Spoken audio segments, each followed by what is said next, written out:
Welcome everybody to our webinar today. I'm very pleased that 53 people have joined us already, which is really pleasing. It's the launch of the ISDC's Foresight and Trade-off webinar and the outcomes from our very detailed exercise. As ISDC, my name is Holger Meinte, by the way, I'm the chair of the ISDC. The ISDC thought that it was very important that we have that launch event before the science leaders all get together and discuss the science strategy later this week. So we are extremely pleased to have you on the line for this information session. Before I start, I want to thank all of my ISDC colleagues for all of the effort they have put into this event and into the whole exercise of doing the Foresight synthesis. I also want to thank everybody in the CAS Secretariat for the enormous amount of work that they've done. It's come together really well at a very short period of time. So we want to explain to you a little bit what we've done in terms of foresight and trade-off analysis and the implications that those have for the One CGIAR process, and also want to explain a little bit what it might mean for the future. So the outline, the goals for the seminar today is to understand a bit better what that whole project was about, explain in more detail the development process and some of the outcomes, give you a bit of a feel for the review and the foresight observations that we've done, outline some of the trade-off implications for One CGIAR and the change process at the moment, summarize our reflections and present the trade-off recommendations.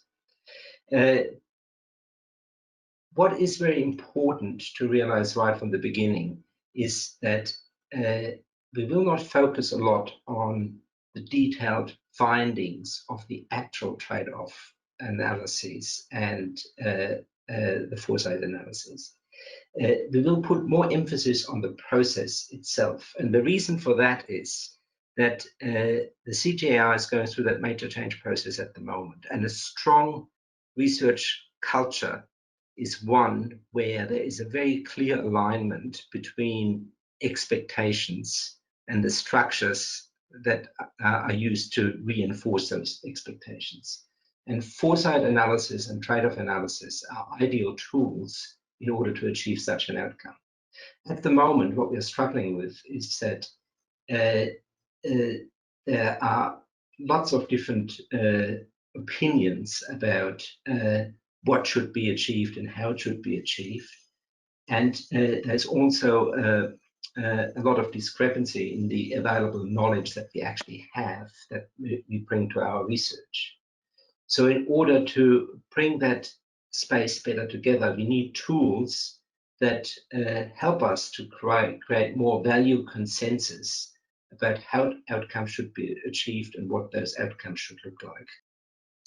So what we've done is we commissioned 2 foresight analyses and a trade-off report. And the idea was to condense a lot of the information that is out there at the moment into something that is actually usable for people. And whilst the ISDC or its predecessor, the ISPC, has done a lot of trade-off analysis in the past, much of that was not easily accessible to people. The point that I just tried to make was that there's a lot of information out there already. Much of it is in fairly detailed reports and in books and not easily accessible for decision making. We therefore decided that it was important that we do a more detailed analysis and condense that information so that it becomes much more accessible. This was part of the ISDC work plan for 2020, and the idea was to provide supporting evidence for the development of a CGIAR research strategy. We talk a lot about the need for evidence-based decision-making. There's a lot of that evidence in those various Foresight studies available, and that's what we need to be able to draw out. We also talk a lot about demand-led research. We need to be able to evidence that there is actually such a demand, and again, a Foresight analysis, a trade-off analysis are ideal tools in order to establish that that demand exists and use it as an engagement tool with some of the key stakeholders. The publications that we decided to include in that study came from Foresight and trade-off implications from the technical node. You'll find a lot of that information on the website of the ISDC, and also from food and agricultural systems Foresight studies, and trade-off analysis for agri-food systems for One CGIAR. I encourage you to actually have a good look at the website, which is given on that slide. So we commissioned 2 Foresight reports, and I would like to acknowledge the authors of those reports. The first one focused on the 3 societal impact areas of the CGIAR. The author was Aaron Lentz from the University of Texas at Austin. And that first review looked specifically at the impact areas of nutrition and food security, poverty reduction, livelihoods and jobs, and gender equality, youth and social inclusion. The second review, which was authored by Monica Zurek, Annick Hebig, and Ottoreveni Salamone, focused on the 2 environmental impact areas of climate adaptation and greenhouse gas reduction, and environmental health and biodiversity. We then also commissioned a trade-off analysis report that uses those synthesis reports from the Foresight studies in order to review the conceptual foundations of trade-off analysis, describe the current data and the modeling tools from farm to global scales, and to identify their strengths and limitations. The reason for that is that those techniques for Foresight and trade-off analysis are ideally suited for organizations that are undergoing transformational change. And strong research cultures are actually those that are categorized by a very clear alignment between expectations and the structures that are being used to reinforce those expectations. Now, Foresight and trade-off analysis allow you to engage with stakeholders, to engage with funders in meaningful discussions that ultimately provide the evidence base for, firstly, the demand for the research, but also for the type of impact that needs to be achieved in order to satisfy the funders and make sure that we do the best possible research. So internalizing those processes and using them in the daily operational aspect of building a new research portfolio is extremely useful in order to get your messages across. And that's one of the key points that we actually want to discuss today and give you the hands-on tools that you can actually use for that process. So during our semi-annual meeting in April, we discussed the reports in detail with the consultants that we had commissioned. We had a review about all of those reports, and we built a consensus of draft reflections that we delivered already to TAC 2 using the Foresight review findings and the meeting discussions. Trade-off analysis report builds upon the Foresight reviews and the ISDC consensus. The ISDC also developed a set of critical questions and recommendations from the trade-off analysis.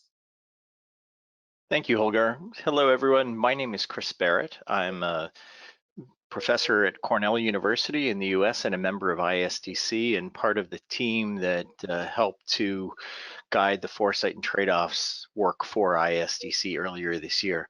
In the interest of time, I'm not going to go into great detail. I'm just going to try to summarize a few of the key takeaways. The details are available in the various publications on the ISD website.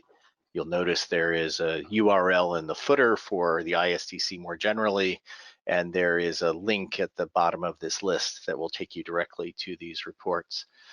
So first, we began, as Holger described, by commissioning 2 foresight studies, and there are several really important takeaways from those 2 foresight synthesis studies for especially the One CGIAR transition. With 5 key impact areas that the system has agreed upon for its primary foci going forward, it's important to keep track of which of those impact areas have a rich body of background foresight literature and which are thinner. Historically, much of the agri-food systems foresight work has been focused on productivity issues, often on price issues, sometimes on economic growth questions, increasingly over the years on environmental questions like land use and water use, forest cover loss, etc. The impact areas of gender, nutrition, and poverty have been much less well represented. Very few foresight analyses go into gender disaggregated effects to look at, or I should really say demographically disaggregated effects, to look at the differential impacts of emerging trends on women and men, on youth versus older adults, etc. Likewise, much of the current thinking around nutrition focused on micronutrients, focused on overweight and obesity, is less well represented in foresight studies than simply satisfying minimum standards of calorie and protein access or availability. And poverty analyses are likewise commonly missing. There are some notable exceptions in the foresight studies that our experts reviewed, but by and large, these 3 areas, gender, nutrition, and poverty, are relatively less well explored, which suggests that looking forward, because these are 3 of the 5 impact areas for One CGIAR, it's worth the foresight community in particular trying to pay a little bit more attention to this, and to research managers throughout the system being alert to the fact that there's somewhat less attention paid to these impact areas as we look forward, anticipating how emergent trends might impact agri-food systems locally and globally. Similarly, there's relatively less thought given to and less attention methodologically to how to grapple with shocks. Among the different foresight analysis tools, there are 3 broad methods used, one of which megatrend analyses, which is to try to identify some large scale trends such as climate change, such as urbanization, and to understand how continued progress along those trends over time is likely to impact different dimensions of agri-food systems in broader societies and the natural systems on which we depend. Those megatrend analyses rarely grapple with the inevitability of shocks to the system. We live in the midst of a rather dramatic set of shocks right now that really lay bare the need to think about the resilience of the systems we're building as we move along these trends. As we see food systems becoming elongated with urbanization, as food consumers increasingly live at a distance from food growers, from agricultural producers, and as those increasingly urban populations rely more heavily than previously on food away from home systems, they are increasingly eating from kiosks and restaurants and schools and other institutional providers of food away from their own homes. Those shocks to systems matter, and they translate quite differently into a system that has a heavy food away from home component, for example. So again, foresight systems moving forward, the analyses need to be thinking a little bit more about shocks, prospective shocks to systems, just like they need to pay greater attention to key impact areas. Another important finding from the synthesis studies was that a great deal of attention is paid to how policies might help to address emergent issues. For example, how taxes and subsidies to try to address health or environmental externalities associated with the food system might help to rectify some of the problems created in modern agri-food systems. But those synthesis studies tell us that the foresight analyses commonly have a somewhat naive view of the political economy challenges to enacting effective policies and to governing in a multinational setting where you don't have a global government that can impose rules or regulations. We see this, for example, in coordinating around export bans recently under the pandemic as various countries would take unilateral actions. The inability to coordinate very effectively, the challenges associated with coordinating policy and cultural change and general governance of agri-food systems needs greater attention as we think about how emergent trends are likely to impact agri-food systems and the 5 impact areas. The last big thing that we wanted to highlight was similarly relatively insufficient attention paid to adoption and adaptation pathways. The CGIAR, above all, is a technology and improved practices development organization focused on research to help improve the performance of the natural and human systems associated with agriculture and food. But that means that understanding the barriers to adoption of new discoveries and adaptation of those discoveries to the heterogeneous food systems that we find throughout the globe, those adaptation and adoption pathways are really central to understanding how emergent trends are likely to translate into changes in key impact areas. And there's been relatively little attention to adoption and adaptation pathways. There's a bit of a naivete around if you build it, they will come. The bullet points beneath enumerate a variety of other key areas that are brought out in far greater detail in the consultant's report and somewhat greater detail in our synthesis report from ISDC. Happy to talk about those in the Q&A session.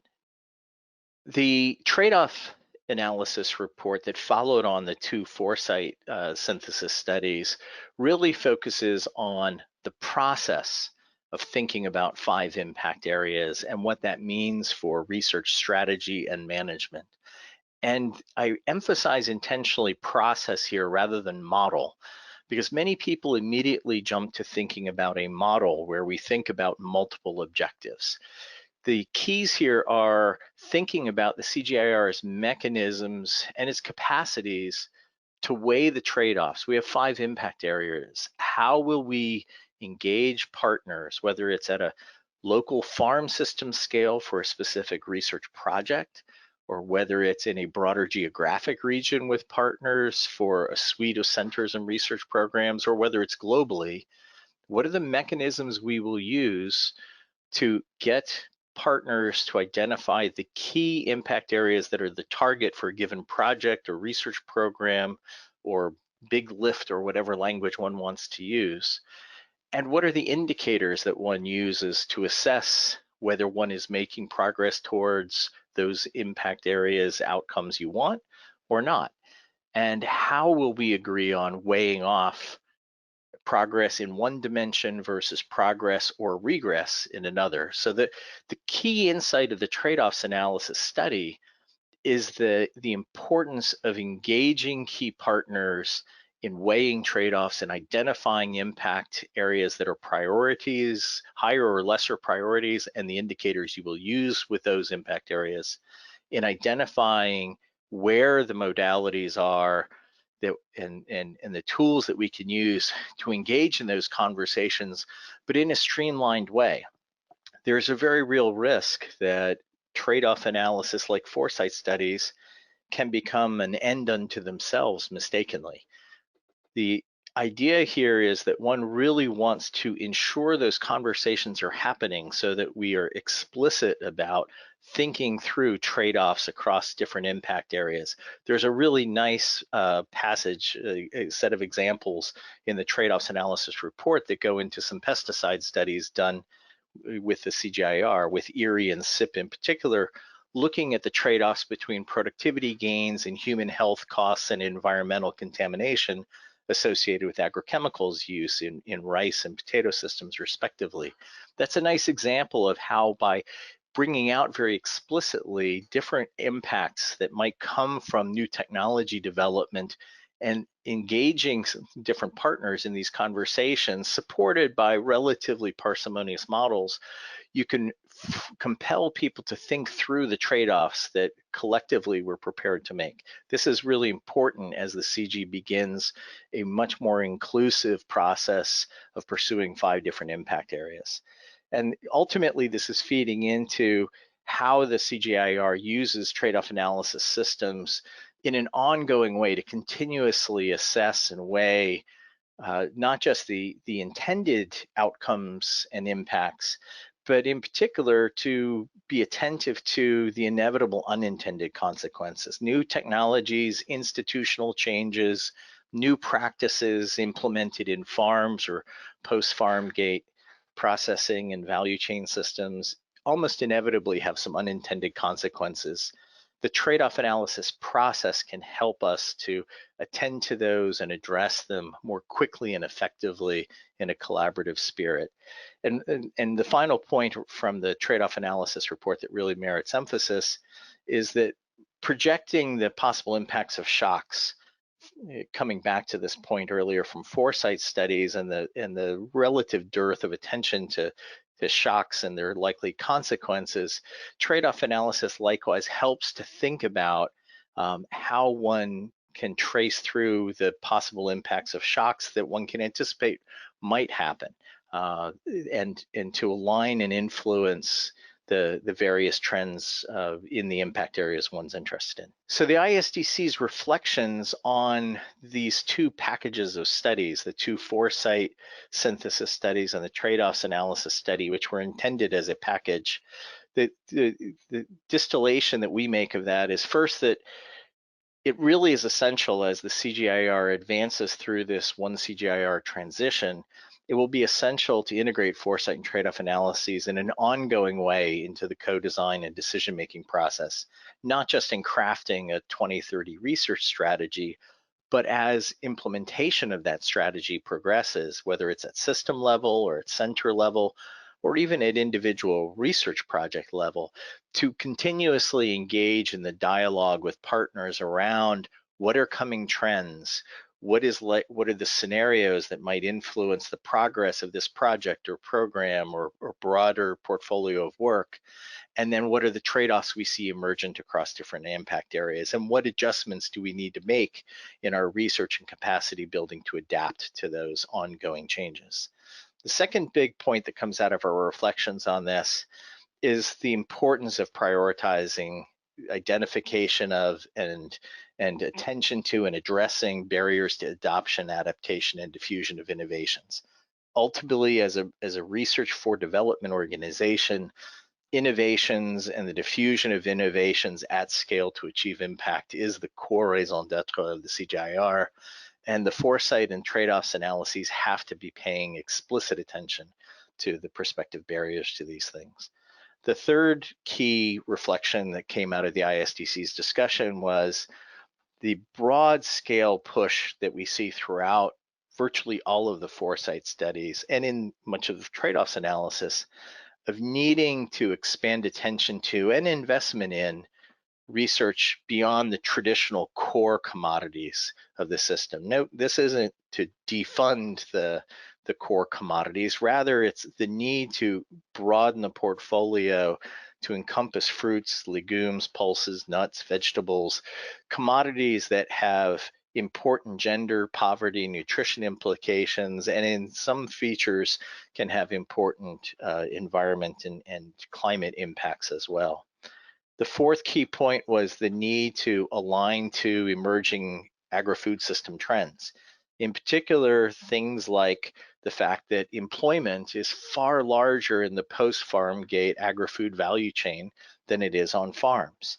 And the poverty and gender impacts of employment patterns within the system that naturally follows from CGIAR farm-oriented innovation, we need to be paying attention to how the post-farm gate value chain is likely to embrace and shape the emergent technologies and emergent natural resource management practices in agricultural systems on which the CGIAR focuses.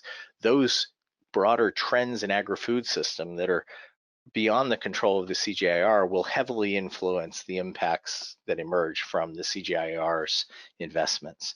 Finally, an emphasis on sustainable intensification and agroecological systems approaches really strike the ISDC as synergistic. As we look through the Foresight work and we think through the trade-offs analysis work, it becomes clear that the sustainable intensification and landscapes portfolio really has two distinct but synergistic, potentially complementary approaches that really merit continuing investment and attention. So finally, there are three recommendations that we close with. In some ways, this is just restating points already made. The first is the necessity of integrating both foresight analysis and trade-off analysis into ongoing decision-making and priority setting processes. And the emphasis on this being a participatory process. It's less about the models than it is about the dialogues among partners. Second, that to deal with complexity and uncertainty, we really need to have these processes, but put a cap on them. Really focus on the most parsimonious representations of impact areas with which all people can agree, with which the partners can buy in. We don't need 10 different measures of poverty. That is an expensive data collection and analysis investment by the system. Come up with a workable, minimalist set of indicators that are scientifically sound, fit the problem domain, and can provide a timely, ongoing set of indicators for management of the research process. And finally, that capacity building will be absolutely essential here. This can't be a heavily centralized process. If trade-off and foresight analyses are truly to permeate the research strategy and management processes of the CGIAR, then we need for partners to grasp these systems and become quite fluent in them, but also research managers at all levels throughout the system to become quite comfortable with those processes. So we have a graphic that comes from the trade-off analysis report that Antolin Valdivia authored that we think does a nice job summarizing this. I'm not going to walk through it, but I just call your attention to this. This tries to capture where foresight analyses and trade-off analyses can fit together into the ongoing adaptive management system for research management within a One CGIAR. And with that, let me turn it over to my colleague, Leslie Torrance, who is going to host the discussion by our colleagues. Thank you very much. Thank you, Chris. Thank you, Holger, very much. Hello, everyone. My name is Leslie Torrance. I'm a member of the ISDC and was involved in this work too. And so it's my job to moderate the session from now on. So the next steps are to invite, we have 3 invited guests, and we want to ask them for some brief views and reflections and comments on what we've heard. So the first up is Michelle Bernhardt, who's the CIMEC chair. Michelle, over to you.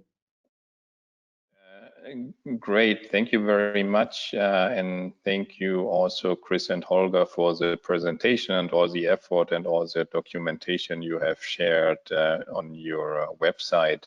So this is very important and very timely information as we head into the strategy design workshop this week, and as we are about to produce a new R4D portfolio for the CGIAR this year, even though it will potentially only become fully or only move fully into effect at the beginning of 22. Still, as we also said last week in the System Council meeting, the time is now. Now there are major donors decisions being made due to the COVID-19 pandemic. So the CGIAR, as many others, cannot really wait like another 12 to 18 months to think about should we do this or that, but also must demonstrate that it can now become part of the global agenda, about the global part of the global discourse, and integrate with what is going on. And that also means to produce or put out an offer that we don't get sidelined while everybody pivots towards COVID-19 responses, and in the longer run, the build back better approach. So this is very, very timely. Thank you very much for it. And we as funders to the CG, we absolutely require this information on trade-offs, on foresight, also the priority setting parts of things. And I realized also that you have been quite actively engaging with this COP on foresight in the CGIAR, which is of course also a great source of information. So what we need as funders is exactly that specific and maybe even more specific information on what to invest in and what not. What are the 5 big things that the CG potentially can do to create impact on the ground? How to get the strategic focus? We often have been saying, and I think the ISDC colleagues also have assessed that quite thoroughly, that we cannot do everything, right? We are a comparatively small business so far, $800 million or 860 million. Hopefully we can uphold that over the next coming years, and we as donors also have an ambition to grow that. Still, that is not a lot of money when you work in 70 or 90 countries. So yeah, and in highly complex operating environments, right? So you cannot do, and you should not do everything across the board. And the time is now to really understand, as I said, where should we focus, what should we do when we are creating this new portfolio. And I agree, this is not a one-off exercise, but a continuous endeavor to assess where is your focus, where your operations are going. But now is really the time to ask that question and come up with answers. We are good in asking questions, but we also need the right answers to those. I think, yeah, that really is. We as donors, we need these clear investment priorities. Where should we go? Because we can expect from the CG that there will be some high returns, right? What are the 5 things that the CG should really do over the next 5 to 10 years? What are the real best bets, and not the 50 bet best or the 500, but the 5 or 6 or 7. So where to focus? I think we appreciate that things are complex, especially in the food and ag system and in its interlinkages with climate change, etc. So that's all true. Things are complex, intertangled, but still, you come, and I speak here from a donor agency, you come with too much complexity. That might be true from a scientific standpoint, but from a donor standpoint, those people who are making the investments decisions will go for those where they really can assume, even if it would be a little bit reductionist, the biggest impact, because this is taxpayers' money, and taxpayers usually do not have a high tolerance for too much complexity. They would like to see that their money goes into whatever is the most promising to reduce hunger, to reduce suffering, etc. So if we really want the CG to be growing, the budget to be increasing, and I think we as donors, we really picked up that challenge, then we have to manage that complexity, see through it, and find those intervention areas, scenarios that have the highest success probability to improve parts or overall food systems, and that at scale, not as at a project level only.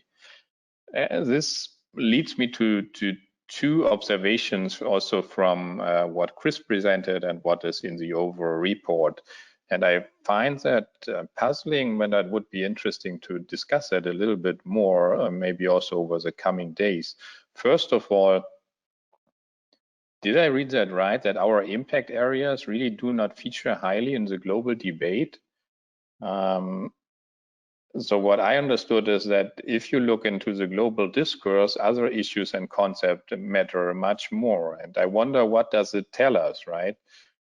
Maybe we should be a little bit more humble. As I said, the CG is a great organization, but it's comparatively small. And if we don't really speak or really connect to the language of the world on these matters, well, then we have an issue, right? And I'm not sure if we then should say, okay, we go on with our language, our concepts, and expect the world to change and look at us, and we lead the pack. But maybe we also have to change our language and really try to find a way how to better connect. And I hear this quite often when I talk to other funders, other donors.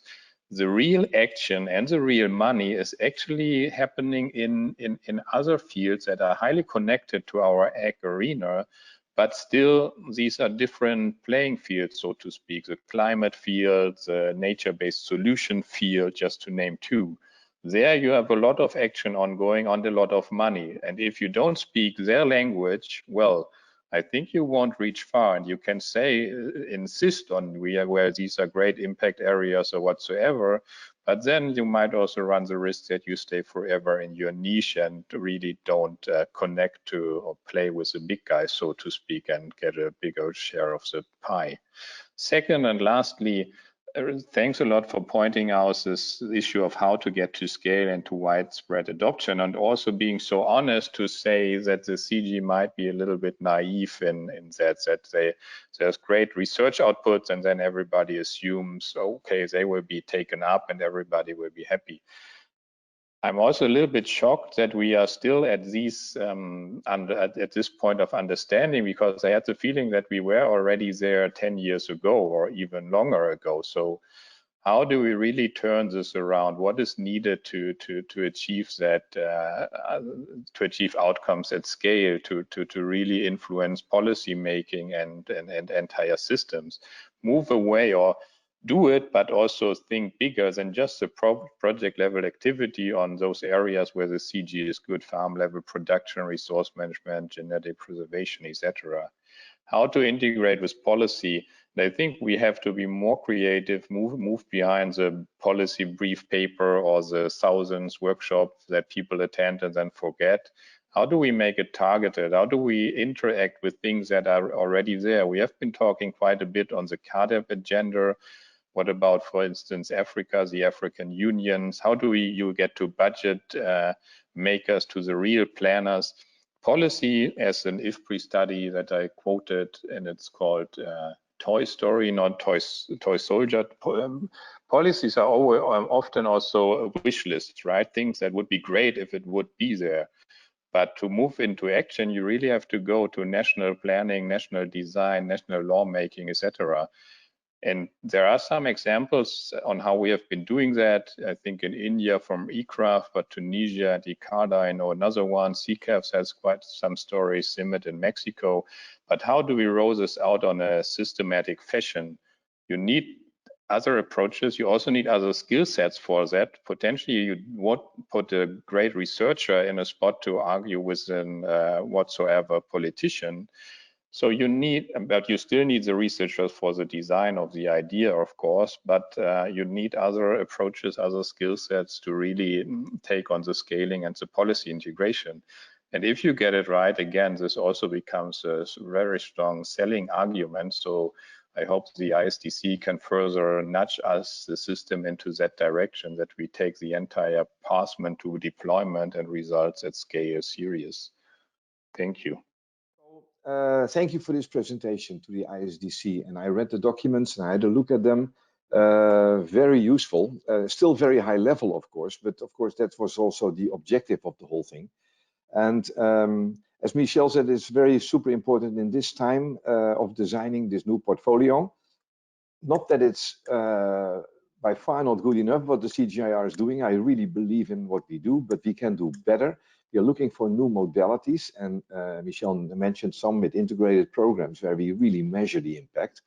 To be honest, when I look at my former science organization and the connections that I had with many colleagues globally, I think the CG is one of the relatively few research organizations that really go for the impact in farmers' fields. That's also why I went 5 years ago to CIMMIT. But still, we can do better, and globally we can do better monitoring and measuring it.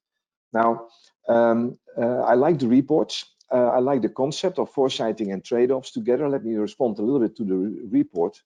We are working on a demand-driven triangulation. So we are interviewing stakeholder priorities and donor priorities. And then we bring it together with our capabilities.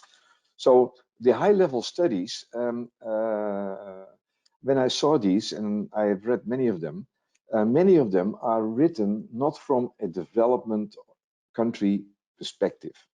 They are global. You see a lot of European ideas in there, and I love them. I'm a European, right?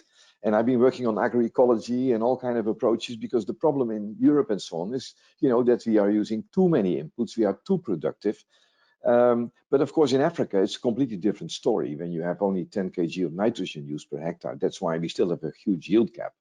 So I think it's very important to realize that not all these studies show the 5 CG impact areas: food and nutrition security, poverty reduction, gender and youth, climate adaptation mitigation, and environmental health and biodiversity. So I think these are impact areas selected by the System Council and the CG system based on the agenda that we have. We are not working for X systems in Europe or something, but we are working for developing countries. And that's where these issues, I think, are super important. And I assume that the people that design this also have a good rationale for these items. That means maybe also that we have to look also beyond the high-level analyses that were used in this study, also to more specific developing country analyses. Now, the foresight-driven reflections at the high level, I think, are good. Not very surprising, to be honest. Many of them, of course, we mentioned already for a long time. We have to expand it, but like what was said in the presentation, we have to be careful also to keep on innovating in the staples that are the basis of the whole diet of the poorest of the poor. Now, we are, of course, working for the poorest of the poor, less than $2 a day. 1 billion people are still hungry. We're getting 2 billion extra people. So we have to make sure that we have diets that are affordable, sufficient, and nutritious. And therefore, also, I think we need still cheap staples. Of course, there's a problem with farmers' income as well. So that's why cash crops have to come in somewhere as well, because we have to think from those perspectives also. But the whole story about obesitas and things, I think with more expensive food, we are not reducing that problem. The obesitas problem, I worked a lot with nutritionists in my former organization, is an issue of the consumers themselves. And you all online notice that as well, because we have been had an evolution in a periods of time when, for the last 10,000 years, when there was always a sort of hunger period. So that there is enough food in some places, many places today, not all, is basically something that we have to live and to learn as human beings to be careful, because satiety is not coming as easily as hunger. So we have to work on a diverse group of crops. Climate change, very important. Also, Michel's terminology is good. Big money is in climate change. In climate studies, also in Paris, agriculture came in before it didn't. Agriculture is going to be super important in terms of mitigation, but also adaptation, of course, to climate change. When the fossil fuel use goes down, agriculture will be one of the most important contributors to climate change. So we have to make sure that we indeed line up with that agenda. That's a very important thing. And if we have to learn more to use the right terminology, let's make sure that we do that. Also, the observation, we have to do more, I would say always from farm to fork. We do a lot of on the farm, but of course in the whole value chain, the processing, that's an area where we are working a bit, but by far not enough. So this is also super important in relation to, for example, responses to things like COVID right now. That's where a lot of things get stuck into logistics and all kind of other aspects. So this is a new focal area, not new, but a focal area where we have to put more attention into. So also on this type of studies, because I always see with foresighting scenarios, then you get different scenarios, you get operating space to think about for research. I'm always very hesitant when there's one visioning scenario basically only, and then you go backcasting. Because it's very important then to know all the assumptions in such type of studies. So to have different scenarios, and we see now with COVID, this was not predicted by anybody, although I saw a video by Bill Gates 5 years ago who already was foreseeing this, but not many people were talking about it, to be honest. It was a big surprise for many. So then the issue of agroecology, sustainable intensification, thank you for this, they go together. It's not separate approaches, they go together.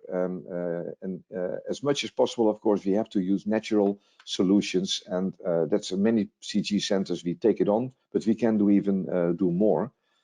Let me see here, the shocks. This is super important that we do more studies on these shocks. We did a study at Lloyd's a few years ago on shocks in agri-food systems to see how fragile we are. Really, we have to keep on getting more insight on those shocks, because the food system is more fragile than we think. And then indeed, what was said also, resilience is the key, that we develop resilient systems so that whatever happens, our farmers and our consumers have access to a healthy diet. And of course, that's where we can really contribute a lot. One important thing about, very important, enough adaptation and adoption of technologies and institutional innovations. Michelle mentioned some of those projects where we really do this. We can do more, but for a research organization, we go pretty far in several projects, and also in a new agenda. When we think about the integrated programs in the regions, we really want to focus on more adoption and adaptation, be demand driven, but also make sure that we go further into the scaling process as well, like what we do with projects like CISA, Masagro, and so on, so that you really reach the level of farmers together with partners. We not do this on our own. So very good to link the foresighting and the trade-off. So a workable minimal list of indicators so that we don't make it too complicated, because that we did last time and that's not going to work. So if the ISDC can also help us there, that would be very useful. So let's make sure that we design a successful research agenda. Thanks so much for this input. We will use this in the TAG2, Transition Advisory Group 2, on the research agenda. And your work and the work of the teams is very much appreciated. Thank you so much. Thank you, Martin. Now I'd like to invite Oscar Ortiz, the Science Leaders co-spokesperson, for some of his reflections and views. Oscar. These topics are very important at the moment because of the discussions we are having at the CGIAR.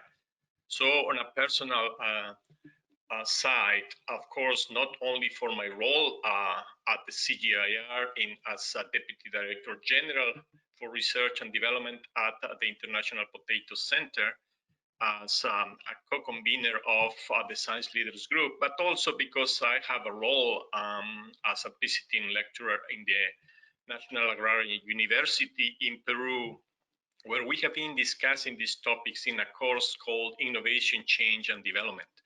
And it's critical that foresight and trade-off concepts are part of the formation of the new generation of scientists, and as indicated as well in the report, building that capability within the CGIAR is very important. Foresight analysis as a way of looking at, understanding or predicting future trends is critical, a critical type of research that, as correctly pointed out in the document, an area that the CGIAR should put more attention to particularly to fill the gap of knowledge about some of these topics in relation to some of the impact areas, and particularly from the viewpoint of developing country contexts. Trade-off analysis is another important type of research, much more important now when the CGIAR is part of a highly complex global innovation system that has regional, country, and even local levels of implications. So we need to make choices.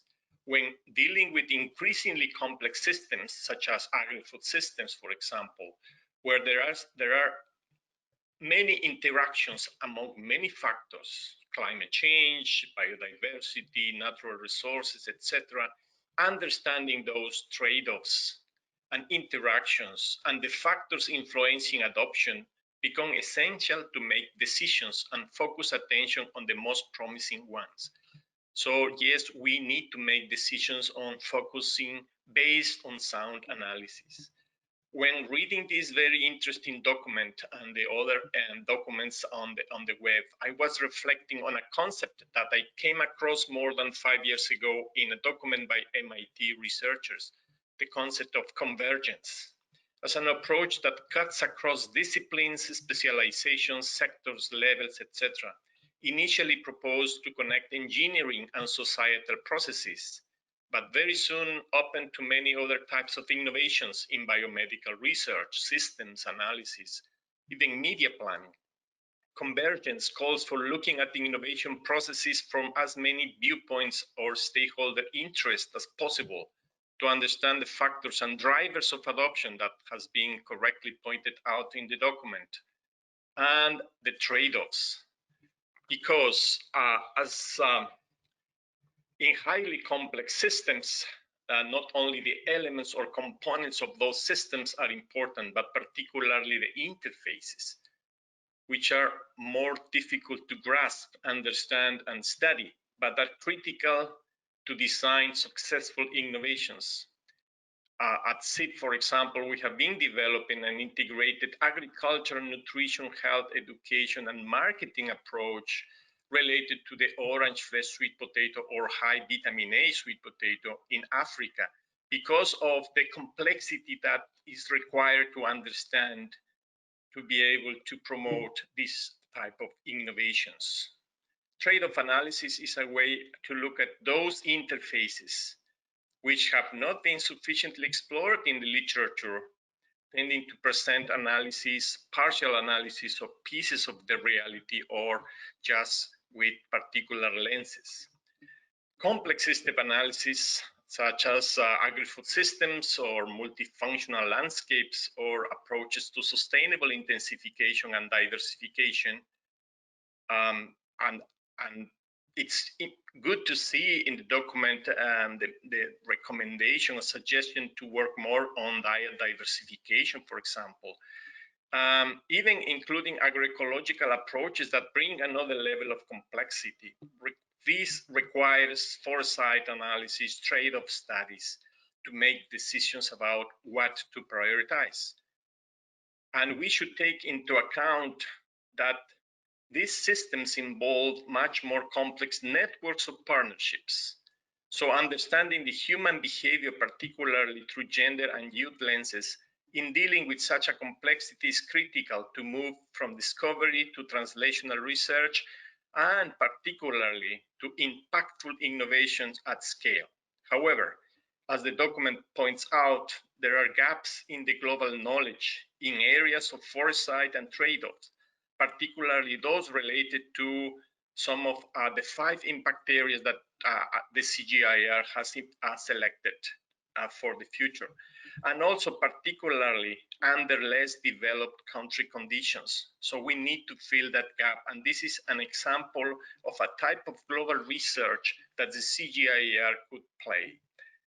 Foresight and trade-off analysis can help the CGIAR to navigate into these highly complex innovation systems that get more and more complex and increasing number of components and interfaces. But the key of this analysis is to identify the right entry points, the focus that we have been trying to get, and we will work more in the future to be more targeted, more focused? What are the entry points for information, knowledge, technologies, and options for innovations to occur? Clearly, this work is an excellent example of global research that the CGIAR should take on board more systematically to make decisions appropriately. Thank you very much for the opportunity to make comment on this very important topic. Thank you. Okay, thank you very much, everyone. So now is the opportunity to ask questions from what you've heard and all the different perspectives. As you see on the slide there, if you can please raise your virtual hand, we'll call on you to ask your question.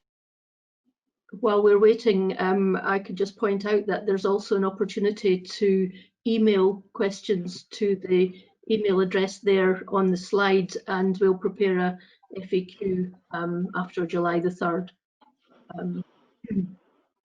Yeah, whilst we're still waiting, Holger here again, whilst we wait for people to raise their hands, I found that session extremely useful, particularly the feedback from our three panel discussants, because it highlighted to me some of the value of the work, but also some of the aspects of the work that require some further explanation and probably a bit more detail to make it more useful.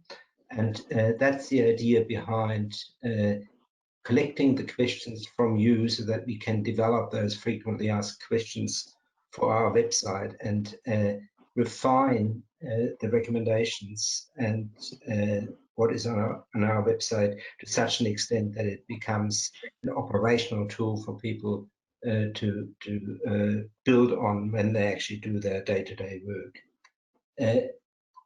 I can't actually see the raised hands here. I hope somebody from the organizing team can. Yes, I see David Weiberg has a question and also an Ian Wright. Yeah, this is David Weiberg from EMI. I can ask my question. I put it in the chat box already, but my question is more about how we go about trade-off analysis in the One CGIAR system. So I think we need to institutionalize trade-off analysis across the entire CGIAR, just in general, and build a consistent options database that incorporates the management intervention options across all the disciplines that we have in a consistent way, so that they can actually be assessed through a trade-off analysis and within scenarios to determine best sets of options in the given context that we're talking about, the developing country context. So we have to compile also databases of priorities and needs in the different regions. And once we have something like that, we're a little bit closer to a extension service, I guess, in a way that we can go in and we can help decision makers decide on, in their context for their needs, what are the best sets of options that might work together to form a solution. Is there a plan to have a cross-center Foresight trade-off team that can develop consistent sets of interoperable tools and data sets, as well as compile local development priorities and needs?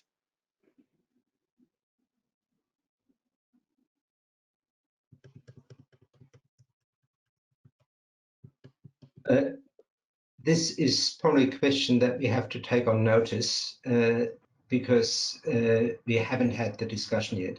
I think it's a very important point to raise and definitely something that is worthwhile discussing, but I don't think that there is a ready answer at this stage. It's clearly one of those that needs to be taken on notice and taken further. Olga, can I come in, Martin, here? Sure. On this?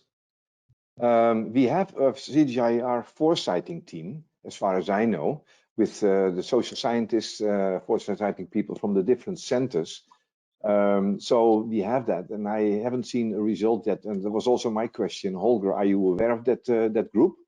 And are you planning to work with them in the future? They contributed substantially to this work. Oh, thank you. Okay, so we have something in place in that sense, David.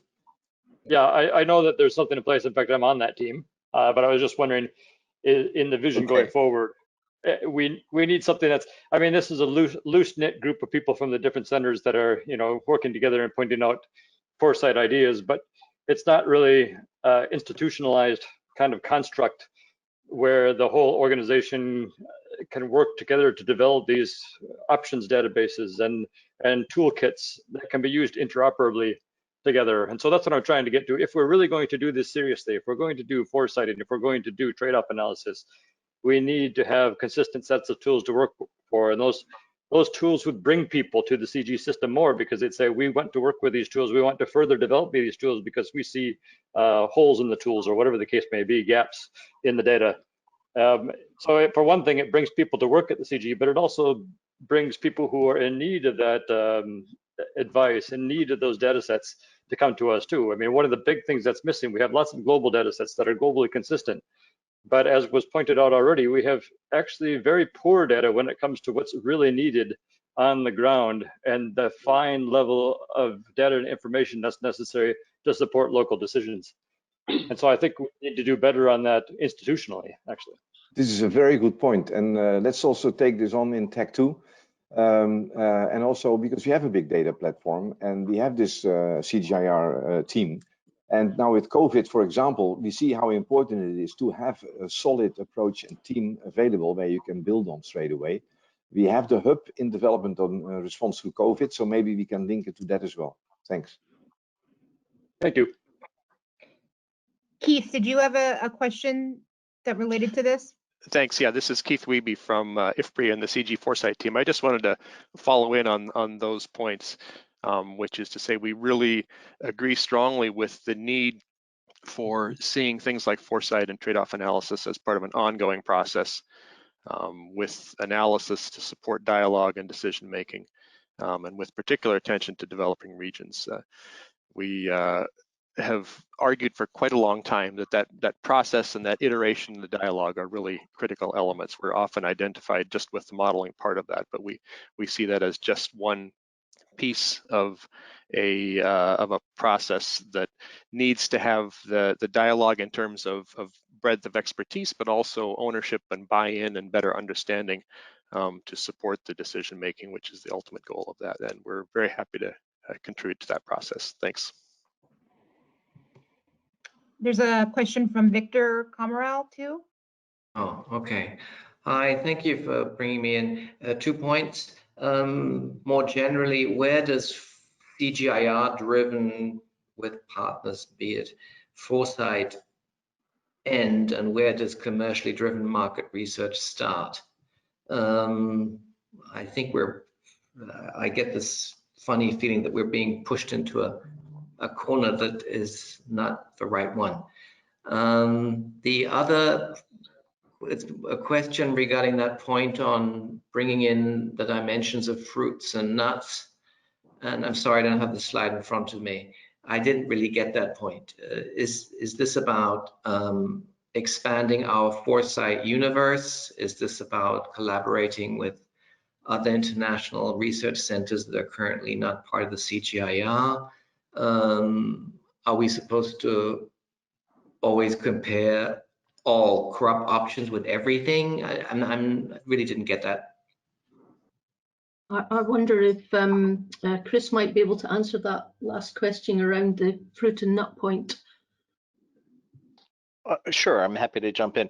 So the foresight analyses, the synthesis of the various studies, especially in the gender and nutrition dimensions, heavily emphasize both the central role that women commonly play in the production of crops underrepresented right now in the CGIAR portfolio, and the central role of those crops in achieving healthy diets, especially the affordability of high nutrient dense foods currently underrepresented in the portfolio. Note that we're not recommending in any way that the CGIAR suddenly needs to embrace and reprioritize for those commodities. Those are not areas where there's a great deal of expertise in the system right now. Rather, if the impact areas are to be really embraced by One CGIAR, we need to be thinking in a portfolio sense,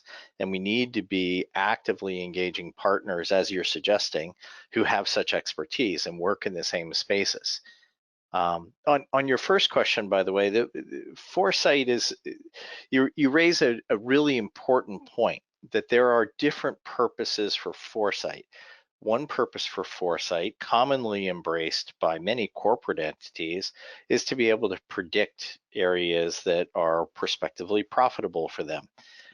We've quite consciously not been using the term predict in describing foresight, because the purpose here isn't trying to predict exactly what will happen, but rather to be able to anticipate the possible pathways that can emerge that could influence the returns to CGIAR investments in each of the 5 impact areas. And without trying to anticipate, especially because research is necessarily a slow process. It delivers with a considerable lag, especially the more fundamental research delivers with often a lag measurable in decades. It's imperative to be thinking through, what are the predictable changes? What are the prospects for the system to be looking different at the time that a new innovation comes online and is capable of diffusing? So the purpose of foresight analysis and associated trade-off analysis for the CGIAR is really to try to move to considering what are the future worlds when an innovation presently being researched might actually take to the field and propagate through a system. Are we designing for the system in which that innovation might diffuse, or are we designing for the current system only? And we must be designing for the future systems in which innovations will diffuse. That is arguably one of the problems that not just the CGIAR, but all research entities run into, is designing for the present for innovations that will only be able to propagate in the future. So you raise an important point. We perhaps need to refine our messaging around that. So thank you for calling attention to it.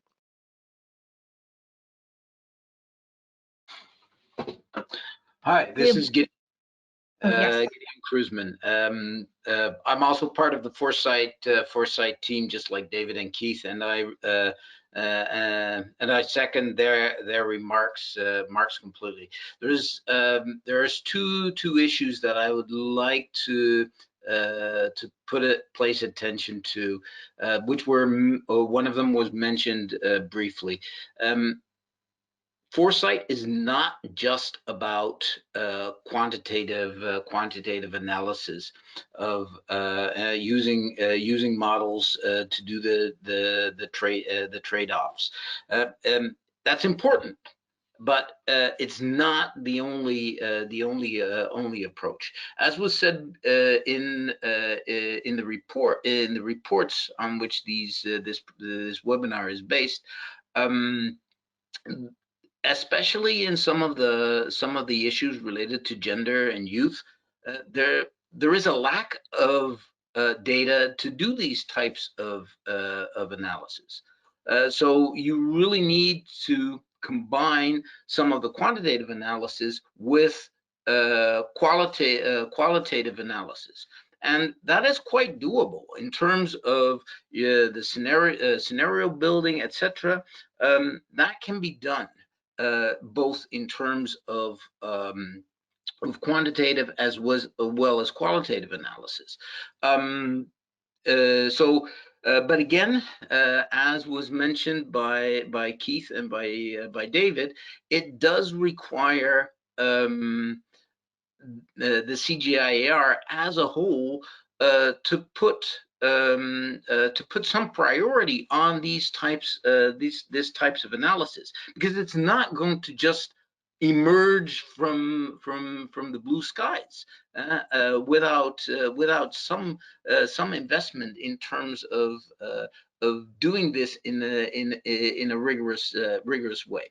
That was my first point. The second point that I would like to make is that we have to be cognizant of things that are happening outside of the direct realm of agriculture, which will have really big impacts on the agri-food systems. Right now, we will obviously think about the COVID-19, these kind of crises that are happening. But there is other things, not so much crises, which will have an impact, but overall developments outside of the realm of agriculture.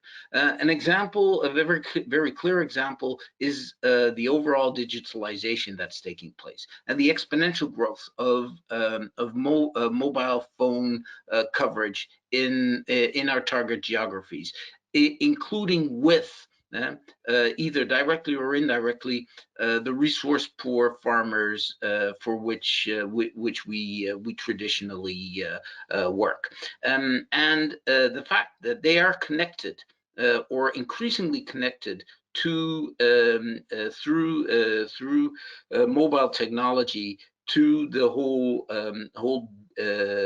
whole systems, means that there will be different solutions possible to address some of the seemingly insuperable problems that we have been facing for decades. And so there is digital solutions which will become available, which require different ways of thinking about how we do our research within the CGIAR, and these things will emerge within our target geographies over the next 5 to 10 years, which means that we as an organization should be focusing on that today in order to have the kind of technologies for which we are well placed to provide them at the time when they are needed. That's all I wanted to say. Yeah, thank you very much for your comment. I'm not sure how we're going in terms of time. Amy, perhaps you can advise, because I think we're a little over now. Are there many questions left? We're way over time, but many stayed on the call, so thank you. Everyone with their hand up, I think you've already asked your question, so I believe all the questions are done. Or Tom Randolph, do you have a question? Yes, I was just wanted to come in quickly. My one issue is with the attention given to adoption, diffusion of innovations, and making that a priority, which I agree with. I think the framing of that might be changed a little bit. You saw the reaction from Mikael that what we haven't been thinking about this before. The CG obviously led a lot of the research on adoption studies, but what has changed was that used to be when it was a farmer decision and it was for household security, local community security. What has changed is we're now talking about long value chains, national security, et cetera. So our environment and our ambitions and expectations have really changed. And we've certainly tried to address that within the CG. We had the whole flavor of the month of innovation systems research back in the early 2000s, but which died out, I think, starved from lack of funding, essentially. So there wasn't very much interest, but that's morphed into our attention now on scaling. So I think there's a lot of work, but we haven't had the opportunity yet to really step back and do the kind of strategic analysis that you want to prioritize. So I just wanted to endorse that, but to frame it in a possibly more positive way. Thanks. Okay, thank you very much. Perhaps we should pass back now to Holger to perhaps wrap things up if there's no more questions. I think there was one last one from Ian Wright. Do you have a question? Okay, thanks. Yeah, my first comment has been touched on, and that is the fact that foresight analysis and trade-off analysis is very context specific. I mean, Martin alluded to the fact that, you know, the issues that he was dealing with when he was in Europe are very different to the issues we're dealing with in developing countries.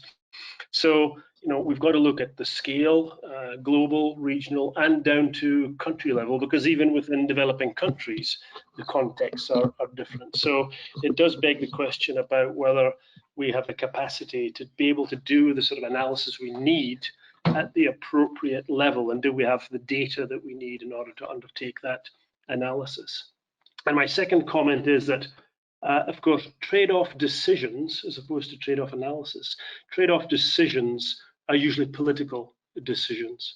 And we see a classic example of that at the moment, where governments are grappling with a trade-off between public health and the economies in their countries. So I think we have to recognize at the end of the day, the decision-making process is a political one, and we have to be very conscious of the political economy. I think Chris did allude to this. We have to be very conscious of the political economy within the context of which those decisions are made, and ensure that we embed the analysis that we do within that political economy. So those were my two comments. Thanks very much.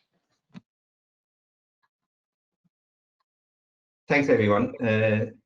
I've been reminded that it's time that we actually close off the session, but we are not closing off the discussion, because the session has clearly highlighted that this is an ongoing discussion that we need to have, and it's something that could easily lend itself for an entire seminar series rather than just a 1.5 hour discussion about it. I was really pleased with the thoughtful comments that we got from the three discussions. Michelle pointed out that the urgency for the work that we have to do, and that we really need to use everything that we have in order to drive that work forward, and the need to focus. He also gave us very valuable advice that whatever we can do in order to reduce the complexity in our communication, particularly when it comes to the funders, is very important, so that the issues that we're dealing with become more attractive and more fundable from a community perspective. This doesn't mean that we are simplifying it unnecessarily, but foresight analysis and trade-off analysis are actually exactly the types of tools that we can use in order to focus in on that and get the complexity down to that bare minimum that we need to have in order to develop the right solutions. I also want to very briefly comment on the fact that some of our impact areas are underrepresented in the foresight literature.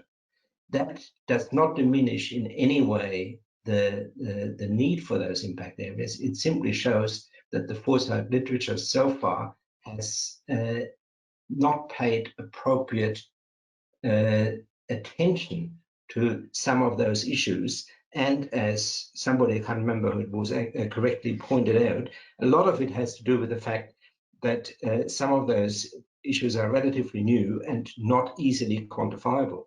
And I want to remind people that in one of our reports, we actually have a table that outlines the different foresighting methods that are used in the literature and that are at our disposal, which range from trend and mega analysis to scenario planning and visioning and backcasting. And these are different tools that can be used depending on the data sets that are actually available. I want to close by encouraging you all to send in your questions over the next couple of weeks or so. We will collect those questions and try and come up with a comprehensive set of frequently asked questions and the appropriate answers. And we will work with you and with other experts through those in order to make them available on our website. I want to thank you all for your interest today. I apologize for the technical glitch that we had at the beginning. It's a consequence of using too many platforms, and I'm really looking forward to the day when I can actually meet some of you again in person. So thank you very much for today, and we will keep the discussion going.